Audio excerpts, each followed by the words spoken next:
Om Swastiastu.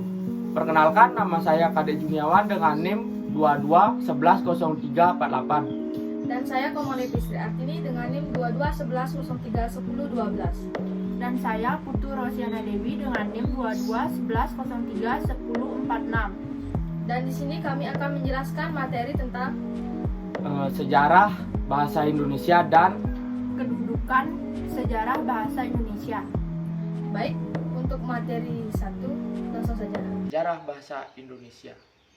Sebelum kemerdekaan Indonesia diproklamasikan, bahasa Indonesia merupakan salah satu dialek bahasa Melayu.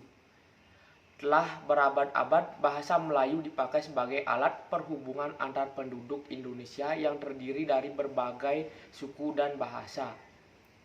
Pada masa penjajahan Belanda, bahasa Melayu juga dipakai sebagai bahasa perhubungan yang luas. Bahkan komunikasi antara pemerintah Belanda dan penduduk Indonesia yang memilih berbagai macam bahasa juga menggunakan bahasa Melayu. Pada tahun 1928, saat diselenggarakannya Kongres Pemuda pada tanggal 28 Oktober, bahasa Melayu diubah namanya menjadi bahasa Indonesia dan diikrarkan sebagai bahasa persatuan atau bahasa nasional dalam Sumpah Pemuda. Pada masa penjajahan Jepang, pemerintah Jepang melarang penggunaan bahasa Belanda. Pelarangan ini mempunyai dampak yang positif terhadap perkembangan bahasa Indonesia saat itu. Pemakaian bahasa Indonesia semakin meluas. Bahasa Indonesia dipakai dalam berbagai aspek kehidupan, termasuk kehidupan. Setelah kemerdekaan Indonesia diproklamasikan pada tanggal 17 Agustus 1945, pada tanggal 18 Agustus 1945 ditetapkan UUD 1945 yang di dalamnya terdapat pasal yang menyatakan bahwa bahasa negara adalah bahasa Indonesia. Pernyataan dalam pasal tersebut mengandung konsekuensi bahwa selain menjadi bahasa nasional, bahasa Indonesia yang berkedudukan sebagai bahasa negara sehingga dipakai dalam semua urusan yang berkaitan dengan pemerintahan negara. Dan selanjutnya akan dijelaskan oleh teman saya. Baik, di sini saya akan melanjutkan menjelaskan materi dari rekan saya, yaitu tentang kedudukan bahasa Indonesia sebagai bahasa nasional yang dimana yang pertama ada 1. Bahasa Indonesia sebagai lambang kebanggaan nasional. Sebagai lambang kebanggaan nasional, bahasa Indonesia memancarkan nilai-nilai sosial budaya luhur bangsa Indonesia.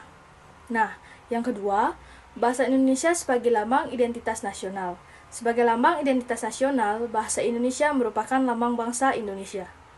Nah, yang ketiga, ada bahasa Indonesia sebagai alat pemersatu berbagai masyarakat yang berbeda latar belakang, nasional budaya dan bahasa.